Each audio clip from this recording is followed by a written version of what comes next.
Hola a todos, bienvenidos nuevamente a la serie de webinars edición 2021 del CIP Colombia. Yo soy Dairo Escobar del equipo coordinador y estamos encantados con la respuesta del público a este espacio que hemos diseñado especialmente para todos ustedes, compartiendo diferentes contenidos de interés que nos permitan crear, compartir y transformar desde los datos abiertos sobre biodiversidad. En esta serie de webinars que estamos realizando, pues hacen parte de los diferentes espacios de capacitación ofrecidos en un programa anual que hemos denominado ciclo de formación y que construimos de una manera articulada con la comunidad y los aliados estratégicos, entendiendo cada vez mejor cuáles son los intereses y las necesidades que hay allí. Si quieren conocer más sobre este ciclo, pues pueden visitar nuestra página web y encontrar el detalle de todo el calendario del año y las nuevas posibilidades o los nuevos webinars que se van sumando a lo largo del tiempo. En este espacio de máximo 60 minutos, que se divide en dos partes, 30 minutos de seminario y luego un espacio adicional para dar respuesta a las dudas e inquietudes de los participantes, que podamos tener una conversación con el ponente. Para los que nos siguen a través de la plataforma de Zoom, pueden usar el botón Q&A para hacer sus preguntas. Ese es el canal para poder asegurar que nosotros las podamos leer, las podamos compartir en este espacio. Y para quienes nos siguen a través de YouTube, pueden usar el chat sin ningún inconveniente, que también buscaremos que todas las preguntas pues tengan un espacio en este seminario. Tenemos un equipo maravilloso detrás de bambalinas que van a estar pendientes de ustedes frente a sus inquietudes, frente a todos los detalles técnicos de este espacio. Hoy vamos a finalizar nuestro viaje por varias herramientas que existen digamos que podríamos decir que en el mercado para poder gestionar de una mejor manera las colecciones biológicas y sus datos asociados a los especímenes. Hoy en ese viaje pues tengo el placer de darle la bienvenida a Francisco Pando. Francisco es investigador del Consejo Superior de Investigaciones Científicas de España y doctor de la Universidad Complutense de Madrid. Siempre él ha estado navegando entre la taxonomía y la informática. Sus estudios taxonómicos se han concentrado principalmente en un grupo de hongos, los mixomicetes, mientras que en la informática se ha centrado en sistemas de información para la gestión de colecciones biológicas, estudios florísticos y sistemas de identificación. Ha publicado más de 80 artículos científicos, es coautor en muchas listas de especies a nivel mundial, ha sido curador de las colecciones criptógamas del Real Jardín Botánico de Madrid, secretario de Tadwig en uno de sus tantos periodos, y continúa el enorme trabajo que Paco ha realizado en este campo de la informática de la biodiversidad. Además de todo esto, creó el nodo GBIF para España y luego trabajó como oficial del programa para nodos de la Secretaría de GBIF en el periodo 2005-2006 y en lo largo de todo este tiempo pues ha estado también al frente del nodo de GBIF de España como node manager. Podría seguir continuando con la lista de logros de Paco, pero pues voy a dejarlos por ahí. Paco, me perdonarás y bienvenido. Muchas gracias, Dairo. Buenos días a todos. Pues para mí es un placer estar aquí en este seminario y agradezco enormemente la invitación y la oportunidad. Es un seminario intenso, en una hora. Vamos a ver qué nos da tiempo. Y bueno, a Dairo agradecerle que cite solamente la parte buena de mi currículum, porque la otra sería un poco más desagradable. Pero bueno, vamos allá. Perfecto. Entonces, mientras Paco va compartiendo su pantalla, vamos a lanzar una pequeña encuesta para conocer al público que tenemos el día de hoy asociado a este tema. Entonces, un minuto rápido para que todos participemos, votemos. Y seguramente esto le ayudará a Paco a conocer los intereses que hay por parte del público en este seminario. Muy bien, una de las preguntas es si las colecciones biológicas de su institución cuentan con un software para la gestión de datos. La mayoría por ahora va diciendo que no. ¿Con cuál de los siguientes software de gestión de datos biológicos están familiarizados? Tenemos algunas opciones que ya hemos visto en seminarios pasados. Si ustedes no los han visto, los invitamos a que visiten el canal de YouTube, que ahí están todos disponibles para que los conozcan, los consuman, o pues si quieren hacer un repaso de los anteriores, está todo el detalle. Bueno, va ganando la respuesta de ninguno. De ninguno. Y luego, pues, se posiciona el famosísimo Specify. Listo, vamos a cerrar entonces con esas dos primeras preguntas en las votaciones. Y Paco, el placer realmente es nuestro y el público te está esperando. Entonces, adelante. Pues, vamos a ello. Si me hace caso el ordenador. Sí, bien, en esta siguiente media hora, pues yo creo que la idea directriz a la hora de preparar esta pequeña charla es tratar de que no fuese un plurireportaje. Entonces, para ello, antes de entrar en lo que es la aplicación, y solamente vamos a ver unas pinceladas de la misma para ver, bueno, ver el estilo, de lo que es capaz, pues voy a hablar un poco del contexto y de la filosofía que ha estado detrás también de la historia, que ha estado detrás del desarrollo de esta aplicación.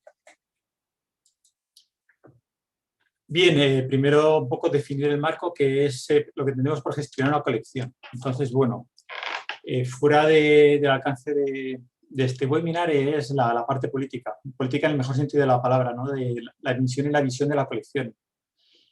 Ser conscientes de lo que es y a dónde queremos que vaya y, bueno, sobre eso construir todo lo demás. Pero una vez con eso más o menos fijado y orientado y como idea que tenemos que atender, la vida de la colección, la gestión es dar entrada al material, registrarlo, hacer etiquetas, lo que venimos llamando transacciones, que es todo el trasiego de material bien en forma de préstamos, material que sale de nuestra colección hacia otros centros, intercambios con otras colecciones, solicitudes, esto es envíos de material a petición de investigadores de otros centros, también la parte de visitas, consultas, la presencia de internet, y en fin, un largo etcétera. Si vosotros o vosotras estáis al cabo de una colección, bueno, pues veréis que ser cuidado de una colección es hacer de todo.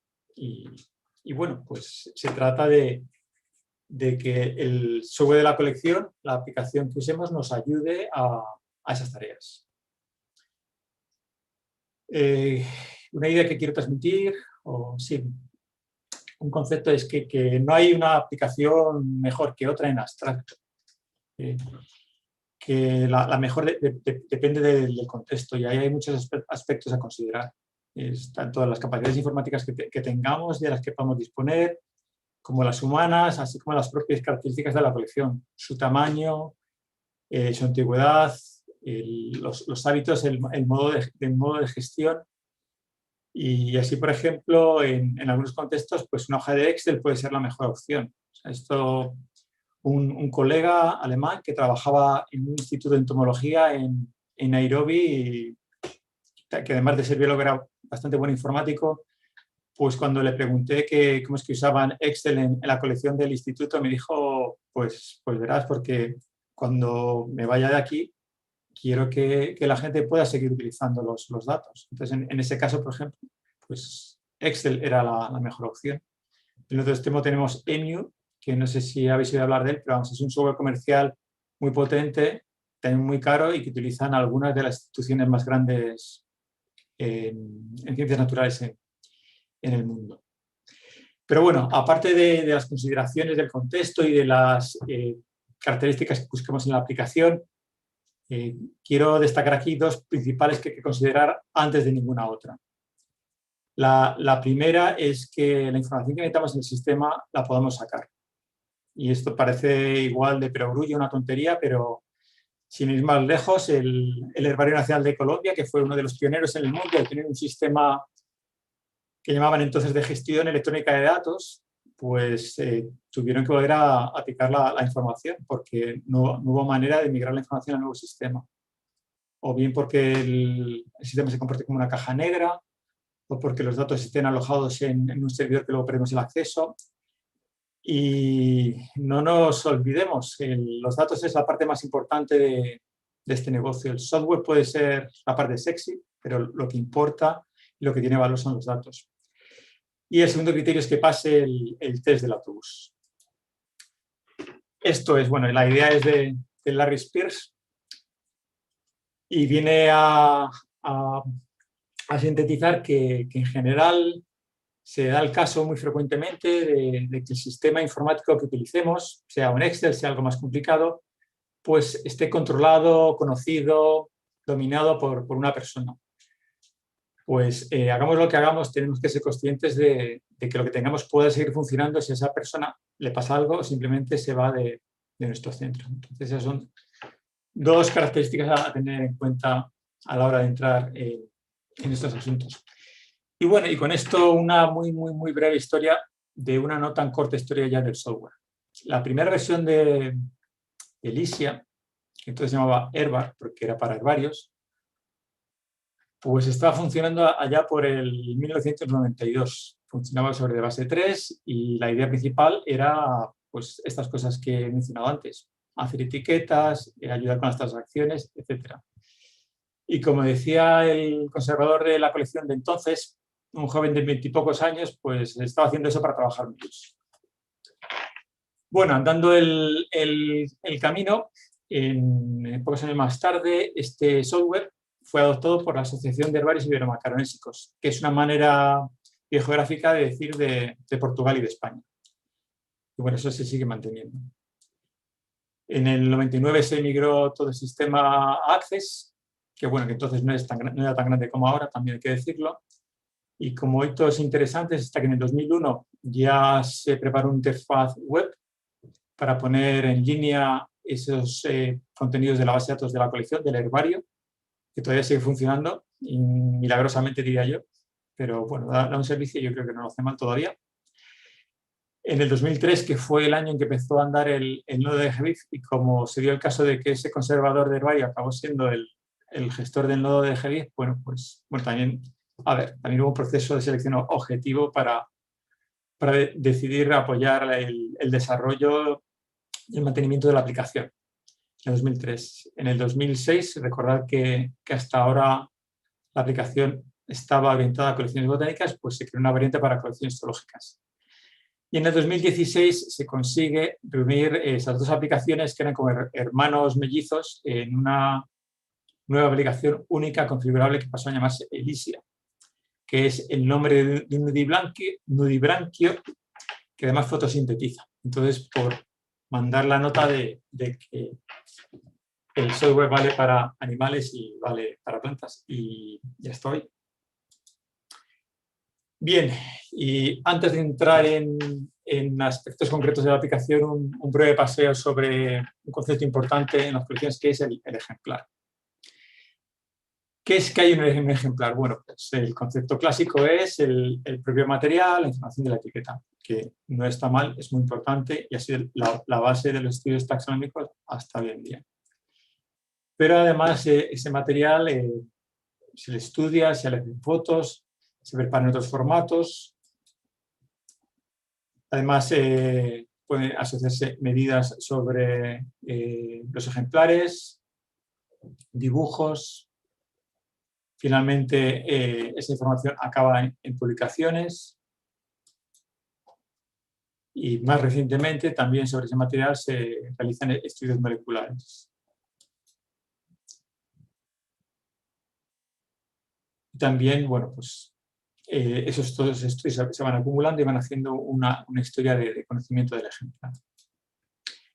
Y por último, pues está el tema de los permisos, cada vez más presente.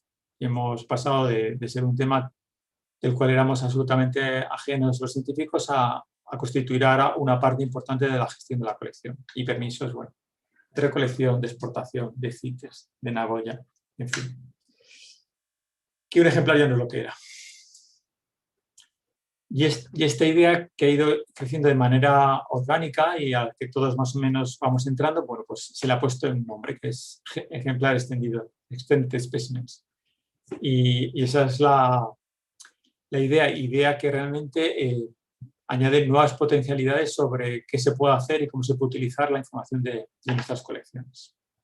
Y es la obligación de los conservadores y también del software que maneja las colecciones, pues, sacar partido a este nuevo mundo. Bien, y con esto vamos a entrar sin mucho preámbulo en aspectos concretos de la aplicación. La aplicación, si recordáis, está desarrollada en Access, funciona en Access, y en el corazón de ese ejemplar extendido, en Elysia, pues está la parte que llamamos imágenes y links, donde podemos enlazar infinitos elementos. Aquí vemos, por ejemplo, unos términos mutuamente acordados, parte de la documentación que hace falta para cumplir con el protocolo de Nagoya, o también tenemos enlaces a secuencias que están en el GenBank. Pueden ser preparaciones, fotografías, ilustraciones, etc. Es la puerta al ejemplar extendido, del cual GenBank es un ejemplo apenas. Luego también, enlazando con lo que estaba diciendo, de cumplir con los nuevos requerimientos, el protocolo de Nagoya. Una de las cosas que nos piden las colecciones cumplir con el protocolo de Nagoya es tener un registro de todos los estudios que sufre el material. Y bien, esto se hace también a través de la parte de imágenes y links, pero también se puede, en las colecciones, en cada ejemplar se le puede asociar un número de lote para manejar toda esa información en grupo. Por ejemplo, si nos vienen 500 ejemplares de una expedición, de una salida al campo, asociamos un número a esos 500 ejemplares y asociamos todos los permisos de recolecta, de importación, de CITES, etcétera, a todo el lote. Y no tenemos que hacer ese trabajo uno por uno. Luego también, en cuanto a los préstamos, todo el material que sale en préstamo de la colección y que esperemos que acabe volviendo, todo queda registrado y, por tanto, para cada ejemplar podemos saber todas las veces que ha salido en préstamo, quién lo ha estudiado, cuánto tiempo lo ha estudiado y, bueno, pues, por ejemplo, aquí no creo que se lea, pero esta es una toma de pantalla de la colección de criptocamia del Jardín Botánico de Madrid, que, bueno, en 25 años, pues ahí tienen más de 10.800 envíos. Ejemplares que han salido de la colección para ser estudiados en algún momento. Abundando en el tema de las transacciones, bueno, pues la aplicación proporciona apoyo completo para todo el ciclo, tanto de los préstamos, esto es material que mandamos y que tiene que regresar a la colección, como los intercambios, material que se envía para que quede depositado en estas colecciones a cambio de que estas colecciones nos envíen otro material y que, bueno, se parece a un préstamo, pero hay envíos múltiples, hay que mantener un balance, cuántos ejemplares se envían, cuántos se reciben, y hay que tener cuidado de no mandar 2 veces el mismo ejemplar a la misma colección. Y por último, el último tipo de transacción que se utiliza en Elysia son solicitudes. Esto es peticiones de los investigadores de nuestro centro a otros centros, que como es norma deben ser de institución a institución y por tanto es una tarea que también recae en los responsables de las colecciones normalmente, a veces de la dirección.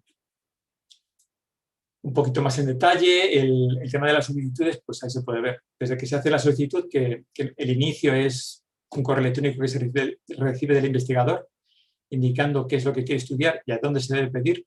A veces el conservador le toca la tarea de buscar dónde está ese material. Bueno, pues se puede saber en todo momento en qué fase está, si el material se ha pedido, si ha llegado al centro, si se manda acuse de recibo, si se ha recibido el acuse de recibo, si se ha pedido prórroga, si el material se ha vuelto. Todo eso está controlado por la aplicación y se puede saber en todo momento qué ha pasado con el material que nos ha venido en préstamo. Esto es que ha venido como consecuencia de nuestros sitios. Bien, otra cosa así llamativa de la aplicación es el árbol de taxones, en el cual bueno, pues, podemos organizar toda la jerarquía taxonómica a la cual asociar los ejemplares, generalmente de familia o de género hacia arriba, hacia reino, que se usa para informes y reportes y también para exportaciones, por ejemplo, cuando se publican datos en GeoIF. Tiene que ir con toda la jerarquía superior. Ubicaciones.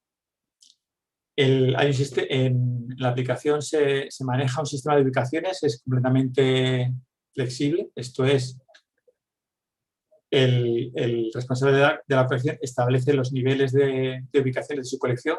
Por ejemplo, en este caso, la zona, el armario, el estante, la caja y el bote. Eso se organiza en una jerarquía y se puede asignar una ubicación a cualquier nivel a los ejemplares para saber dónde están, y también se puede usar al revés para saber qué ejemplares hay en una ubicación. Funciona en las dos direcciones. Y también soporta el arrastrar y soltar, de manera que si, por ejemplo, movemos una caja de estante, todos los ejemplares que están en esa caja aparecerán en el nuevo estante, etc. Bien, atributos. Atributos en ELISIA son campos definidos por el usuario. Y cada vez que se crea un atributo, uno de estos campos, se tiene que definir un dominio. Por ejemplo, aquí podemos ver un caso simple de dominio, si es un atributo biológico o de preparación o de recolección o de proyecto, o tiene que ver con el ingreso o con el hábitat, con el cultivo, pero pueden ser muchísimo más complicados. Y tenemos casos, por ejemplo, colecciones paleontológicas donde la cantidad de atributos y su organización es francamente compleja.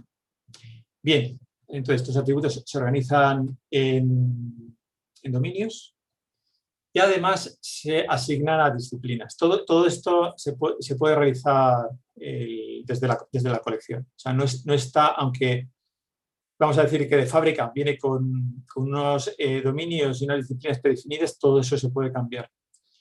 De manera que los atributos se asignan a unos dominios y también a unas disciplinas, para que, por ejemplo, no nos aparezcan, por ejemplo, estados larvales en una colección de botánica. Y una vez tenemos construido nuestro esquema de atributos, que pueden también tener listas controladas, pues finalmente se puede asignar a los ejemplares, bueno, pues en la pestaña atributos, seleccionamos en este caso un tipo de ingreso y vemos que este tiene una lista controlada. Cesión, comodato, compra, dación, desconocido, depósito, donación, campaña, etc. Y es un sistema francamente flexible y potente, y hace que ELISIA se pueda aplicar a colecciones desde entomológicas o botánicas o paleontológicas, etc. Y también se construya de acuerdo a las costumbres y a la manera de trabajar de la propia colección. Bueno, una parte poco vistosa, pero importante e interesante, es que exporta al formato de GBIF dándole a un botón. Y tenemos también el registro de todas las veces que se ha exportado bien. Bueno, tenemos la colección que se exporta porque desde una instalación de ELISIA se puede controlar múltiples colecciones. En este caso vemos aquí en esta lista la de hongos, la de líquenes, la de algas, la de hepáticas.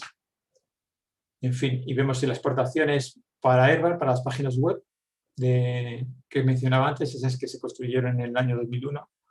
O también para Darwin Core, que es el formato de GeoIF, para los dos o solamente para Darwin Core. Y ahí, bueno, este es un fragmento, por ejemplo, de las 107 exportaciones que tiene esta colección en concreto, de momento. Y vemos las fechas y vemos el tipo de exportación. Bien, entrada rápida. Este es un módulo de la aplicación que básicamente consiste en que los datos, antes de meterse directamente en la base de datos general de la colección, se meten en ficheros aparte. Ficheros aparte que pueden ser bien por la persona que los ficha, que los registra, bien por campañas de recolección, bien por lotes de material que entran en la colección. En fin, esto es muy flexible. Lo que supone es que introduce un punto de control entre que se ficha la información y pasa a la base de datos general. Al contrario que la base de datos general de Elysia, donde están los datos de la colección con todos sus detalles, en entrada rápida se ficha en una tabla plana, que también tiene la limitación de que, por ejemplo, aunque bueno, esto sí que también se puede, hay margen para hacerlo, pero lo normal es que el material entre con una única identificación, pero permite, por ejemplo, asignar atributos, etc. Y bueno, pues aquí vemos un ejemplo de pantalla de entrada de datos y a la izquierda vemos las cosas que se pueden hacer con las tablas de entrada rápida. Se pueden introducir datos, se pueden borrar registros, se pueden borrar entradas, se pueden configurar los atributos por defecto, se puede hacer chequeos, por ejemplo, para que los nombres y los países estén de acuerdo a los vocabularios controlados que se utilizan en la colección. Incluso se puede directamente exportar a un Darwin Core Archive, que es el formato de GEDIS.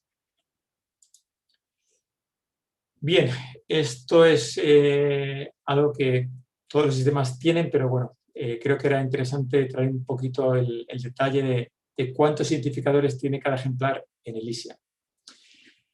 Por un lado tenemos el identificador de la institución, tenemos el identificador de la colección, tenemos el número de colección, que es lo que los sajones llaman el accession number. Tenemos el número de lote, bueno, que realmente es de tipo UID, es un código largo generado automáticamente, único, se supone en todo el mundo, de lote. Y también tenemos un identificador único de ejemplar en formato UID.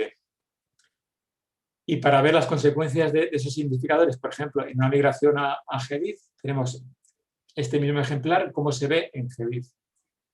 Y vemos cómo los identificadores van pasando a la página de GBIF, vemos que pasa el número de catálogo y vemos que pasa ese Occurrence ID, que es un código que identifica nuestro ejemplar en el mundo, no ya dentro de la colección, no dentro del instituto, sino en todo el mundo. Y además es permanente. Y la idea es que viaje siempre con el resto de la información del ejemplar allá donde vaya. Si hay intercambios, si hay exportaciones a GBIF, etc.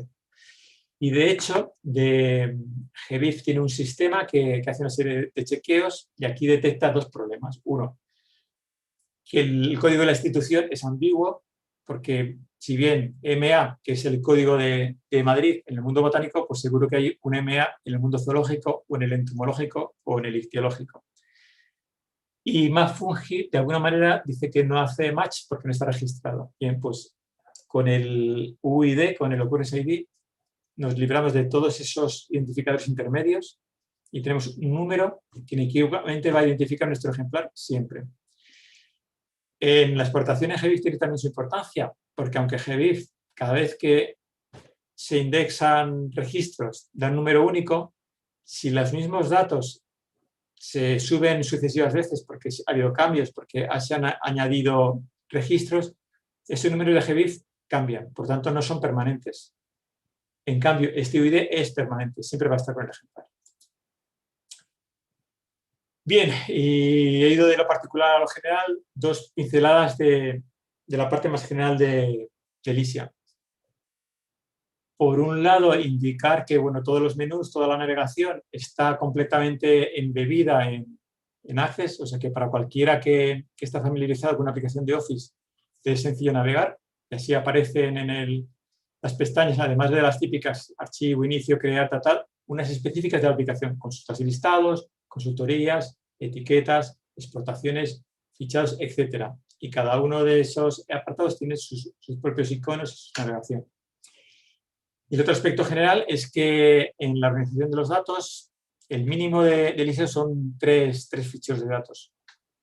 Uno, que es el que se llama cuando se crea la aplicación, que es donde está la programación, sí, solo la programación. Otro que se llama herbarsys, siempre, bueno, se puede también cambiar, pero bueno, por efecto ese es el nombre, donde están los datos comunes, por ejemplo, direcciones de centros, nombres de personas y de gestión y de configuración de la aplicación. Y luego tenemos tantos ficheros, tantas bases de datos aparte con los datos de las direcciones, con lo cual está separado, con lo cual también se facilita el mantenimiento, las copias de seguridad, etc. Y ya para acabar, unas cosas que hemos aprendido por el camino de estos 20 y muchos años de de Herbar, de Zorba y de Elysia. Bueno, primero que Elysia es tremendamente potente, también es tremendamente complicado. Hay muchas colecciones que no precisan de toda esa complejidad. Por ejemplo, hay colecciones que hacen muy pocas transacciones. Pues para eso creamos un pequeño Elysia que puede funcionar en un pendrive todo junto y que hace lo básico de hace etiquetas, hace listados, exporta GBIF y nada más. Y es mucho más sencillo. Y aquí vemos la pantalla principal y un ejemplo que coincide, porque la estructura subyacente es la misma, con el módulo de entrada rápida de Elysia. Dos, que cuando hablamos de una aplicación, bueno, ahora estamos hablando de gestión de colecciones, pero yo creo que aplica prácticamente a cualquier aplicación informática en la vida, aunque nos solemos centrar en el código de si es rápido, si el framework es moderno, si es muy potente. Realmente el código es una parte esencial, pero no la única de lo que es la aplicación. Una aplicación sin documentación tiene muy poco recorrido. De igual manera, si no hay formación, la aplicación tampoco se puede usar o es difícil de usar. Tiene que haber una parte de apoyo a usuarios que resuelva dudas, que muchas cosas son simples si las sabes y si no las sabes muchas veces son imposibles de resolver. Hay mantenimiento, todo va evolucionando, se ven nuevas necesidades, se ven nuevos aspectos de la parte informática que se pueden mejorar. Y por último está la comunidad, que es fundamental. O sea, realmente nosotros, desde, en este caso, GIF España, vamos donde la comunidad quiere. O sea, las cosas que hace Elysia las hace porque nos han pedido porque hacía falta la comunidad. Y esa comunidad y ese feedback y esa participación es esencial para la buena salud y para el progreso de la aplicación. Y bueno, y todo eso ahora lo hacemos desde el nodo de GIF de España. Esto es una lección aparte, todavía voy bien de tiempo. Y esto es general de las aplicaciones de gestión de colecciones. Hay una tensión entre que la base de datos sea un reflejo de la colección, que es fundamental que lo sea, que lo que aparezca en las etiquetas sea lo que esté en la base de datos. Pero también hay otro requerimiento, es que la información se debe poder encontrar, agregar e intercambiar. Y eso pasa por la estandarización. Y la estandarización pasa por la transformación de los datos. Entonces, son dos aspectos que hay que mantener un equilibrio y que la aplicación que usemos nos tiene que permitir. Por ejemplo, recolectores. Pues iba a decir todos, no, pero yo por lo menos sí que me equivoqué en los años 90 y dije, bueno, voy a hacer una base de datos de recolectores de manera que yo voy a saber cada ejemplar de mi colección, de la de criptogamia de entonces, quién fue el recolector. Pero me encontré con que mi colección tenía más de 250 años de antigüedad y era imposible, es literalmente imposible poder asignar los recolectores.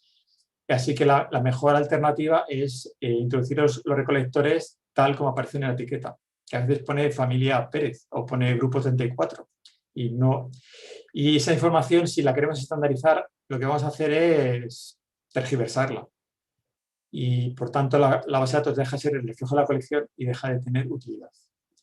Y bueno, pues por ejemplo en el caso de recolectores, Elysia permite las dos maneras. Y tirar por el contenido literal de lo que se refiere a recolectores de la etiqueta o bien estandarizarlo según una lista. Pero bueno, detalles. Y bien, y por último, aunque esto se sale de Elysia, pero creo que también es importante porque también está detrás de lo que hacemos y cómo lo hacemos. O sea, es tener claro por dónde empezar. O sea, empezar a informatizar es pues, donde tiene mayor utilidad, donde los datos se utilicen y bueno, ir de acuerdo a plan. Y en ese sentido es importante también saber ir de la base de datos al ejemplar. Si veo un registro en la base de datos, saber qué ejemplar es y viceversa. Y eso muchas veces se pierde. Muchas veces en muchos proyectos de informatización ves el ejemplar y no sabes si está en la base de datos o no está. Y eso hace perder mucho tiempo y provocar errores. Empoderar a tus usuarios. Empoderar a tus usuarios significa que darle las herramientas de entrenamiento para que ellos, al tiempo que hacen mejor su trabajo, también te pasen a ti como conservador de la colección los datos informatizados. Y van a ser datos en muy buena calidad, que no vas a tener que digitalizar dentro de la colección. Eso ya lo he dicho. Y por último, no perder de vista el contexto y las prioridades. O sea, cuando hacemos una base de datos de la colección, queremos que lo primero es que los ejemplares se conserven. Si estamos informatizando la colección y por otro lado se la están comiendo los bichos, pues al final estamos haciendo un poco de trabajo. Entonces, un poco la prioridad que indico ahí es dar acceso, primero conservar, después dar acceso y lo último es informatizar. Y no perder de vista que la base de datos es el medio y no es el fin. Si una base de datos no nos ayuda a hacer nuestro trabajo con menos esfuerzo, algo estamos haciendo mal.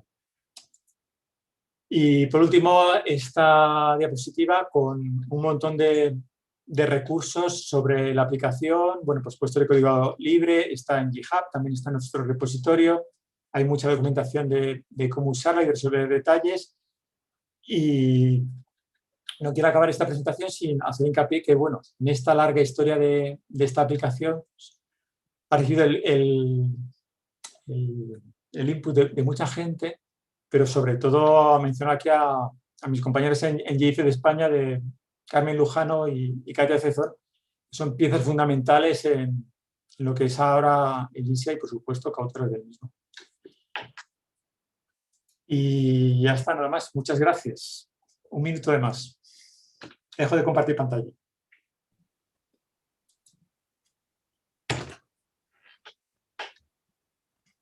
Maravilloso, Paco. Muy bien el timing. Entonces, bueno, vamos a ir con las preguntas. Yo creo que fue una presentación pues bastante retadora en 30 minutos para conocer tremenda aplicación. Esta es digamos, es el cuarto seminario que tenemos con una aplicación diferente como una herramienta para justamente gestionar las colecciones biológicas. Tú lo mencionabas en un comienzo, de que la mejor aplicación pues depende del contexto y depende de las necesidades, ¿no? No por defecto una va a ser mejor que la otra. Hay varias consideraciones que hay que hacer. Y en ese sentido, pues hay muchas preguntas del público. Voy a comenzar con una de Alejandro Castaño. Nos pregunta que si él tiene su base de datos del herbario en Darwin Core, ¿puede importar la Elicia? Sí, no es complicado, bueno, por una parte porque lo hemos hecho muchas veces y nosotros ayudamos en esas tareas de manera gratuita, no hay que asustarse. Y bueno, ya Tairo lo sabe desde hace mucho tiempo que para nosotros la comunidad va mucho más allá de lo que es el mandato ministerial. O sea que encantado de trabajar en ese sentido. Y así que eso es sencillo, sobre todo por la manera de cómo lo hacemos es utilizando las tablas de entrada rápida. Darwin Core básicamente es un esquema bastante plano, perdón, sí, Darwin Core. Y las tablas de entrada rápida también, y bueno, se hacen los mapeos y se migran. Y es un buen punto porque, bueno, por supuesto en media hora nos han dicho muchas cosas, pero Darwin Core no hay que perder de vista que es un formato de intercambio de información y que en muchos casos no es la mejor base para los datos de una colección. Por ejemplo, el tema de los recolectores o el tema del hábitat o el tema de las identificaciones múltiples, que eso Darwin Core se maneja mal. Vamos, se maneja mal. Se puede manejar, pero es complicado. Pero bueno, la respuesta corta es sí y estamos para ayudar.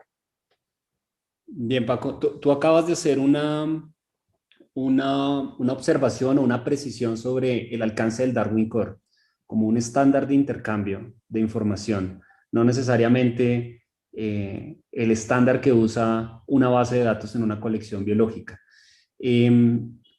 Muchas personas a veces se preguntan, ¿para qué una base de datos de esta robustez y complejidad si al final para compartir y visibilizar mi colección en un sistema de información tengo que terminar en una tabla plana de Darwin Core que puede hacerse inclusive mucho más difícil de manejar cuando tengo muchos datos? Pero precisamente esa pregunta va a una de mis primeras diapositivas, O sea, no estamos informatizando para que los datos se publiquen, estamos informatizando para hacer gestión de la colección, para tener nuestras etiquetas, para responder a las preguntas de nuestros investigadores, para encontrar el material cuando lo mandamos en préstamo. Si hacemos una base de datos solamente para publicar en GBIF, yo creo que estamos perdiendo una oportunidad, que una base de datos tiene que ayudarnos a hacer gestión y hacer gestión de la colección en menos tiempo, de manera más eficaz y, bueno, pues que nos deje margen para otras tareas. Pero si informatizamos solamente para publicar, yo creo que estamos perdiendo una oportunidad. Perfecto, perfecto. Creo que ese es uno de los puntos claves para poder hacer esa diferencia entre los alcances de querer publicar a través de GBIF o el CIF Colombia y querer gestionar su colección. Eso me parece clave. Pero vamos, se me ocurre un ejemplo ahora sobre la marcha. Tú has hecho tu tabla para publicar en Darwin Core, publicas en GBIF. Alguien te dice que esa identificación está mal. ¿Qué haces? ¿Borras la antigua? ¿Pones la nueva? ¿Lo dejas como estaba? ¿Lo pones en el campo observaciones? Tienes un problema de gestión de primer orden. Y eso Darwin Core no te lo arregla. Y sería una pena porque con un sistema un poco más elaborado, que más apunte a la gestión, pues se convierte en un problema, se convierte en parte de la rutina de lo que debe ser el trabajo en la colección. Perfecto. Paco, ¿podrías recordarnos qué recursos o material alrededor de Licia existe para que la gente comience a familiarizarse con la aplicación? Si puedes volver a compartir pantalla un segundo. Adelante.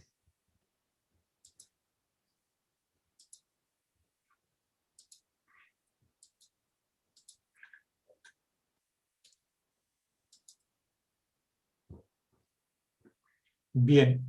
Bueno, está en la página central de Licia, que es el punto por defecto. Desde ahí, por ejemplo, la zona de descargas es una parte de la pantalla de la página de Licia. Está el código, está el manual, hay preguntas frecuentes, hay distintas versiones, hay incluso herramientas para migrar datos de una versión a otra. Esa es la parte principal. Pero aparte de eso está la documentación de los talleres. Ahí se mencionan 3 talleres y 2 enlaces. Y en esas páginas está el programa, los ejercicios, las presentaciones, los vídeos de las presentaciones. Hay mucho. Y por último, pues hay toda esa serie de vídeos de YouTube sobre aspectos, bueno, desde general de la aplicación, desde impresiones a aspectos concretos de la descarga de la instalación o problemas frecuentes o aspectos técnicos, en fin. Que desde esta, por supuesto, estoy pensando que la presentación la vais a poner disponible para todo el mundo.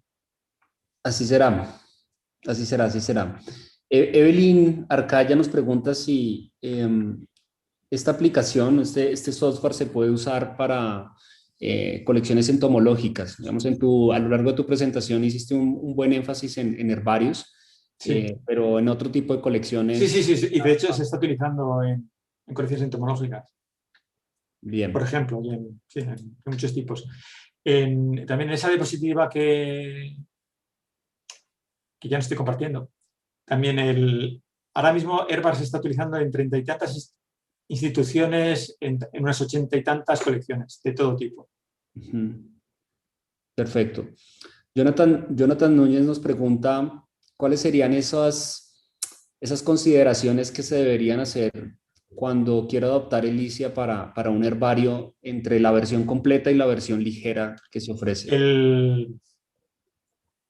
La cuestión principal son las transacciones. Si tu herbario hace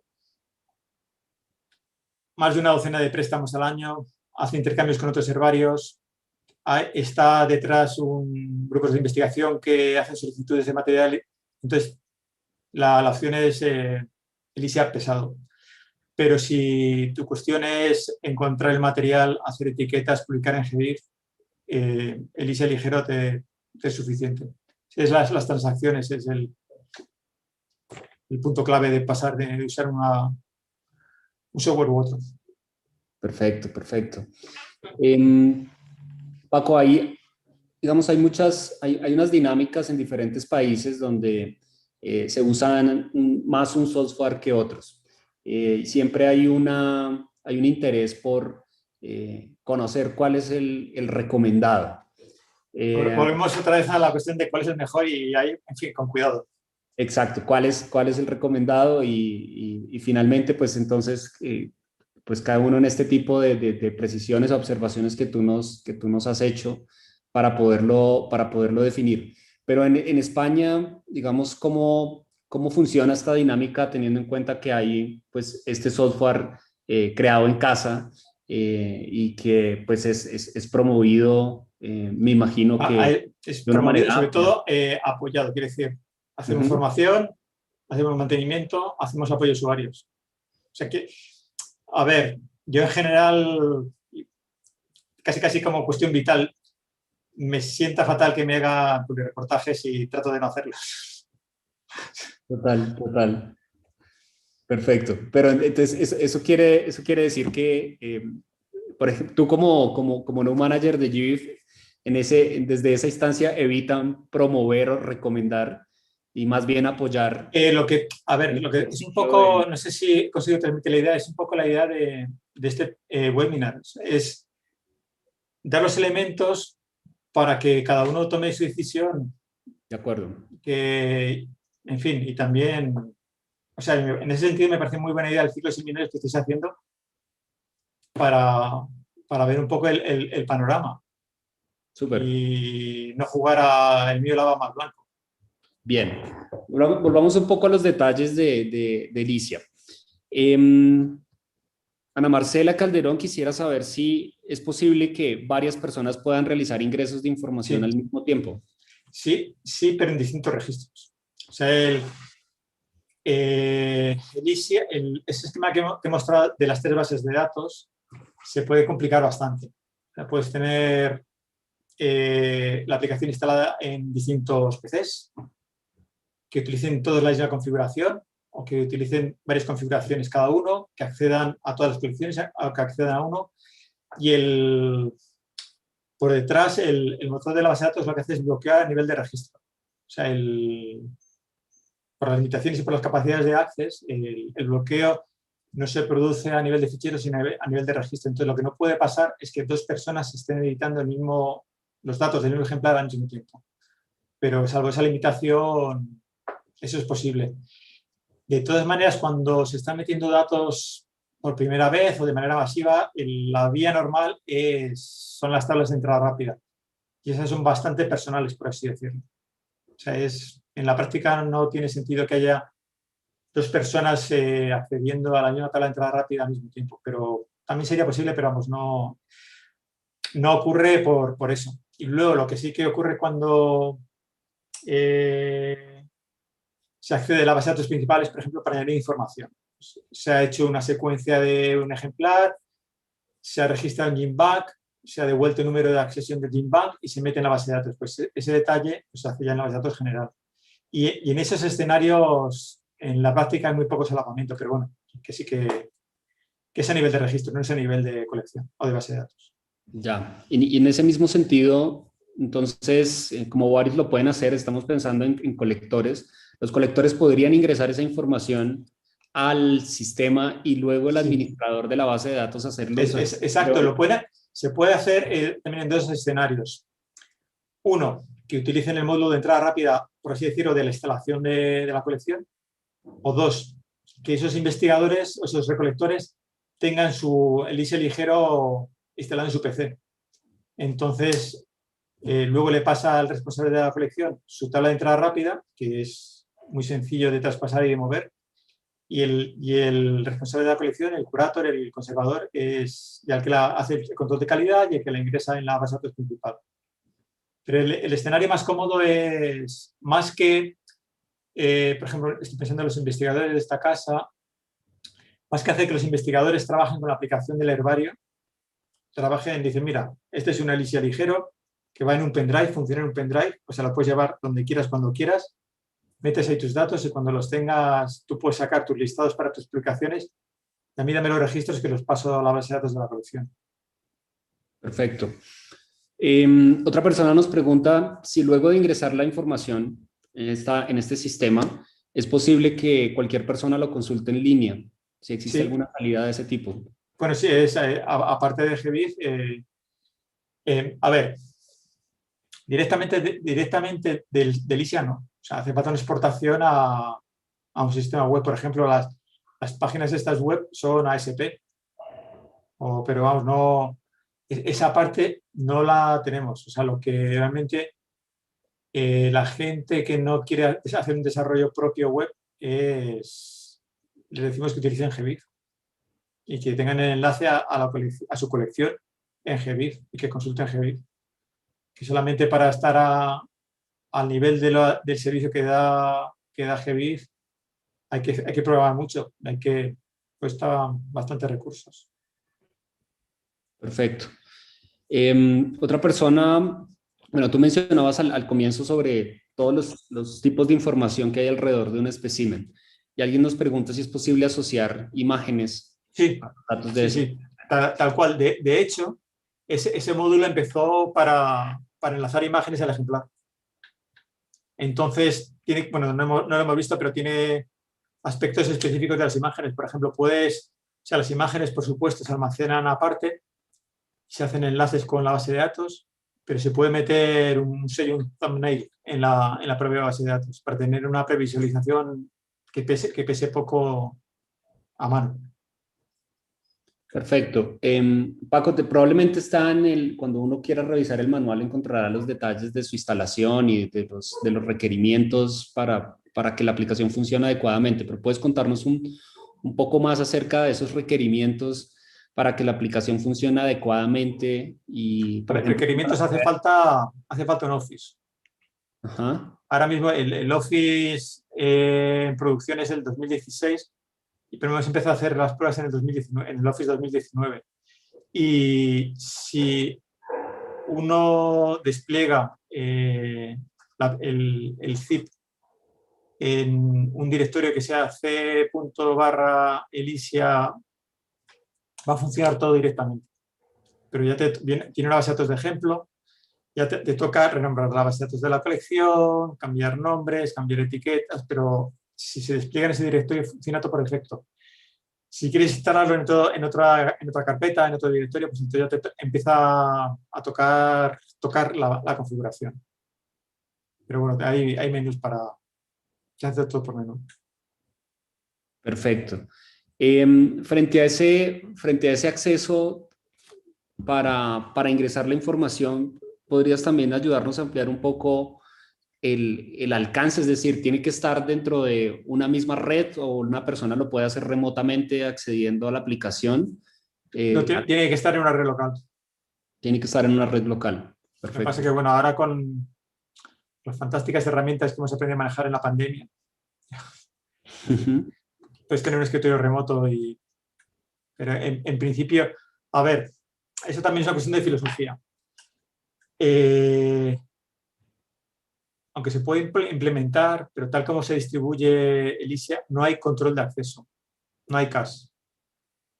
Eso sí, en todos y cada una de las tablas y de los registros que se crean, se graba la hora, el momento que se crea el registro, el momento en el que se modifica el registro, el nombre de usuario del sistema que hace ese cambio y la máquina desde donde hace ese cambio. Toda esa información está en todas las tablas, en todos los registros de Elysia.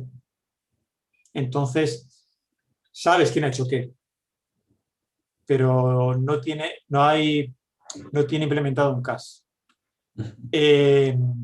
Eso hace unas cosas muy sencillas y complicaciones, pues en la larga vida de la aplicación y su funcionamiento en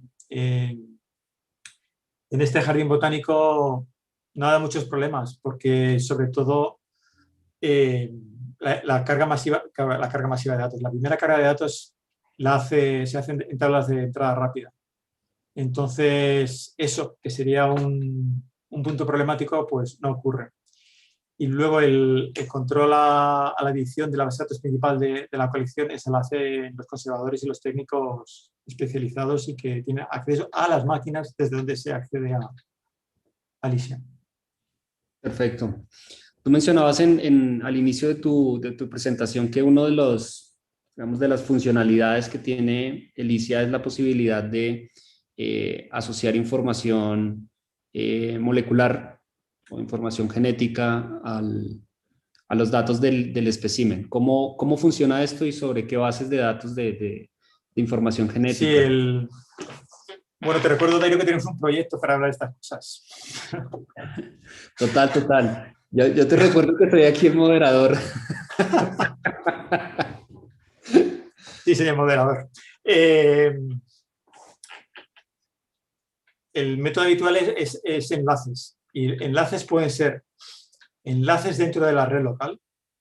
O sea, es la típica ruta de este servidor, esta carpeta, este archivo, o también enlaces de Internet, URLs, URIs.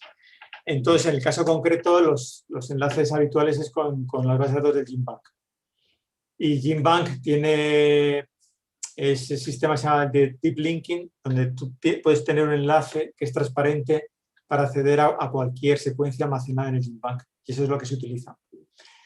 Si nuestro proyecto común es concedido, también aprenderemos a hacer el camino de vuelta. Cómo desde la base de datos del GenBank conectamos a nuestra base de datos de la colección para mostrar a los usuarios de esa información molecular los materiales testigo y origen de esas secuencias. Súper. Pero ahí acabas de mencionar algo interesante y es, no necesariamente tiene que ser con una base de datos pública donde esté la secuencia. No puede ser, efectivamente, Puede admite ser. las dos modalidades. O sea, es rutas en local, vamos a decirlo, Ujú. y rutas internet. Bien, eso me parece bien interesante porque pues dentro de la generación de conocimiento, este tipo de resultados pues inicialmente se encuentran en instancias locales porque se encuentran Sí, bajo normal, estudio, bajo otro tipo de natural. escenarios, previo a estar públicas y no tener que esperar a que estén públicas en una base Claro. de datos de esta para poderla asociar en mi colección. Además, también para cada una de estas entradas de enlace de información, puedes tener los dos. Puedes tener el enlace en local y el enlace en público. Maravilloso. Súper, Paco. Pues mira, yo creo que esas son las preguntas que tenemos del público. Ya estamos cerca de la hora de cierre. Voy a aprovechar estos últimos minutos para que lancemos un nuevo sondeo. A ver si el equipo nos ayuda con una nueva encuesta sobre los temas de este seminario. Entonces tenemos dos preguntas. Una es sobre si creen que Licia podría ser útil para su colección o su institución en la gestión de las colecciones. Vamos ahí, vamos con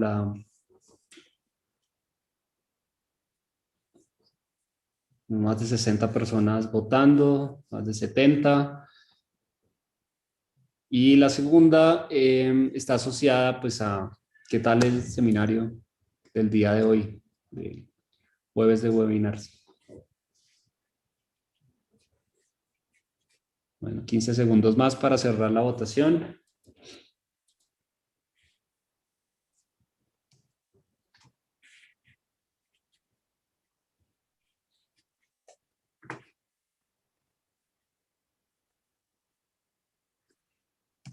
Súper. Bueno, tenemos un 94% de los asistentes consideran que es una herramienta que puede ser útil para sus propósitos y el 74% de los participantes considera que este seminario ha sido excelente, un 28% que ha sido bueno y te libraste, Paco, ninguno piensa que ha sido malo o deficiente. Eso te lo van a decir a ti luego. Totalmente, totalmente. Paco, nuevamente muchísimas gracias. Un placer. Muchísimas gracias por tu participación, por tu tiempo. Nos ha encantado realmente poder contar aquí contigo. Como les comentaba a todos los asistentes, pues esta es nuestro último seminario de este viaje por herramientas para gestionar colecciones biológicas. Nuestro próximo seminario, si me dan un segundo por acá.